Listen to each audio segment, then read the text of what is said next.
রান্নার উপকরণটা আমি আস্তে আস্তে বলে দিচ্ছি, আপনারা শুনে নিন। প্রথমে দিয়েছি কড়াইতে তেল দিয়েছি, তারপরে পেঁয়াজটা হালকা লাল করে ভেজে নিয়েছি, আদা রসুন বাটা দিয়ে দিয়েছি, তারপরে হলুদ ও মরিচ দিয়ে দিয়েছি, তারপর হলুদ ও মরিচ গুঁড়া দিয়ে দিয়েছি, তারপরে একটু পানি দিয়ে নাড়াচাড়া করে নিয়েছি। যখন দেখবেন পেঁয়াজ তেলটাকে একদম ছেড়ে দিয়েছে, তখন সবজিটা দিয়ে দিবেন। সময় বাঁচানোর জন্য আমি আগে থেকেই সবজিটাকে সিদ্ধ করে নিয়েছি।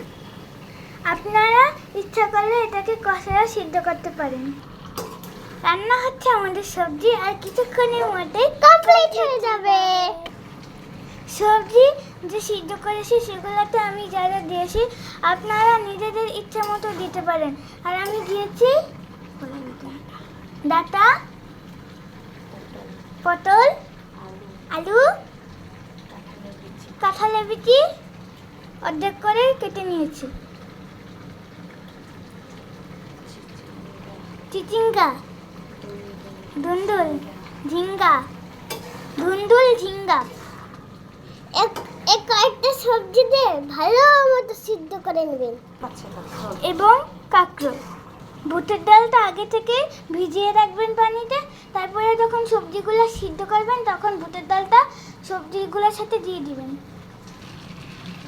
আপনারা দেখতেছেন আমাদের সবজিটা হয়ে যাচ্ছে।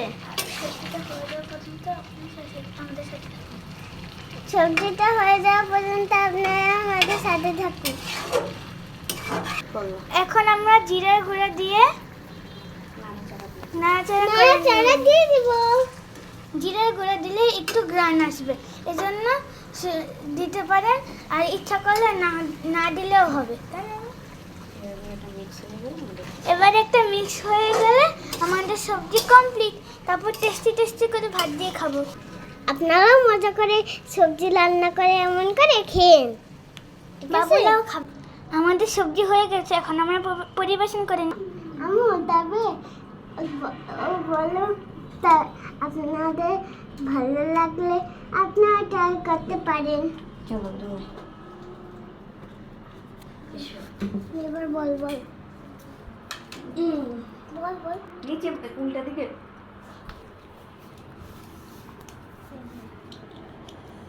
আপনাদের ভালো লাগলে রেসিপিটা আপনারাও ট্রাই করতে পারেন, সেই মজা লাগে।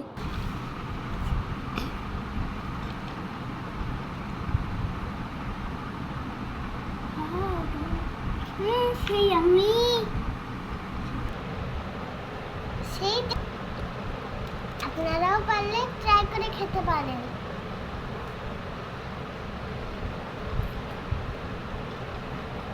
সেই হয়েছে কিন্তু সেই